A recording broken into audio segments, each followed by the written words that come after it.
Dan ini sampel yang saya gantung selama 1 bulan dan malah mengeluarkan ini bakal akarnya.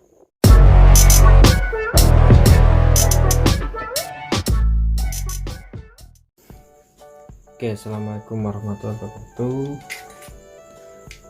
teman-teman subscriber dimanapun berada ya. Dalam kesempatan hari ini saya akan mengulas tentang program akar adenium ya, dimana beberapa waktu yang lalu saya membuat video tentang cara program akar adenium ya.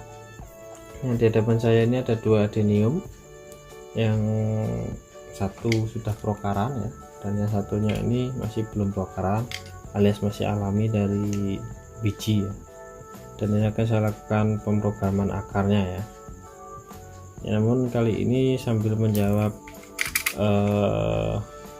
pertanyaan dari teman-teman subscriber ya, yang tempo hari sempat bertanya di video saya yang cara program akar itu. Kali ini saya akan menjawabnya. Yang pertama adalah kapan waktu yang tepat untuk melakukan program akar, pertanyaannya seperti itu. Waktu yang tepat adalah ya saat si adenium ini diameternya sudah mulai besar ya, kira-kira seukuran inilah 16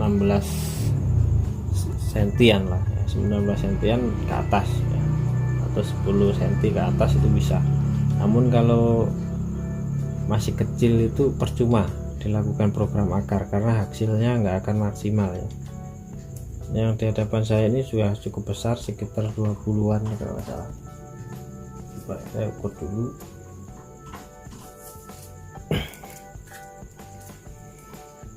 Ya, sekitar 20 ya, ini 22 ya. 22 ini cukup ideal juga dan cukup bagus juga untuk melakukan program akar. Alasannya kenapa semakin besar batangnya semakin bagus juga di program akar, yaitu tingkat pertumbuhan akarnya ya. Jadi tingkat pertumbuhan akarnya adenium ini kalau semakin besar batangnya itu semakin banyak gitu. Semakin banyak pertumbuhan akarnya dibandingkan dengan yang masih kecil. Kalau yang masih kecil itu cenderung sedikit ya. Kita bayangin saja misalkan di diameter yang masih kecil itu kan nggak bisa banyak pertumbuhan akarnya. Kalau diameter 1 cm kemungkinan kemunculan akarnya juga, pertumbuhan akarnya mungkin 6-8 itu ya, 8 akar ya. Dan saat melakukan penyeleksian akar itu nanti akan terjadi kerapatan akar itu. Nah, saat diameter yang sebesar ini kemungkinan pertumbuhan akarnya itu lebih banyak, sekitar 30-40 ya. Nah, itu kalau kita seleksi akar kita sisakan 8 atau 10 akar, itu sudah cukup bagus untuk pemrograman akar ya. Namun itu tergantung selera dari teman-teman semuanya. Jadi seperti itu.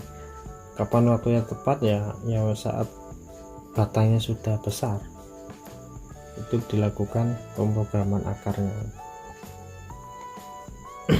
Jadi itu kesimpulannya secara garis besar. Nah, terus lagi ada pertanyaannya cara penyimpanannya ya. Baik, untuk cara penyimpanannya sendiri itu digantung pakai tali rafia begini nih ya, sampai 2 atau 3 minggu bahkan 1 bulan pun tidak masalah ya. Cuman yang perlu diperhatikan yaitu penempatannya. Usahakan penempatannya itu di tempat yang terbuka namun tidak terkena sinar matahari.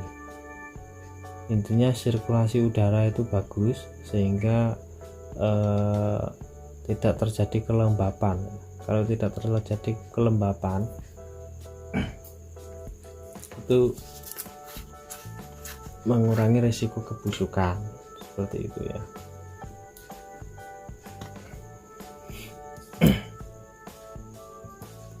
mengurangi resiko kebusukan. Ya kadang-kadang kan kita nanamnya itu habis brokar, kita naruhnya asal atau digeletakin aja, kita tanpa memperhatikan sirkulasi udara di sekeliling itu bagus apa enggak, terkena angin apa enggak. Nah itu yang menyebabkan kebusukan. Dan kalau teman-teman ada perangsang akar, diberikan saja perangsang akar, tapi kalau nggak ada juga tidak masalah, tanpa perangsang akar pun bisa kok tumbuh akar. Jadi tidak usah merisaukan hal yang seperti itu, tidak harus mempunyai perangsang akar. Tapi kalau saya karena ada, jadi ya tak isi gitu, tanpa dikasih perangsang akar pun bisa tumbuh akar. Nah caranya mengasih perangsang akar seperti ini ya. Nah setelah itu baru kita gantung. Kalau sudah seperti kita gantung selama 2 atau 3 minggu ya. Dan ini sampel yang saya gantung selama 1 bulan dan malah mengeluarkan ini bakal akarnya. Nah ini makin enak ini, jadinya seperti ini kalau sudah program akar ya.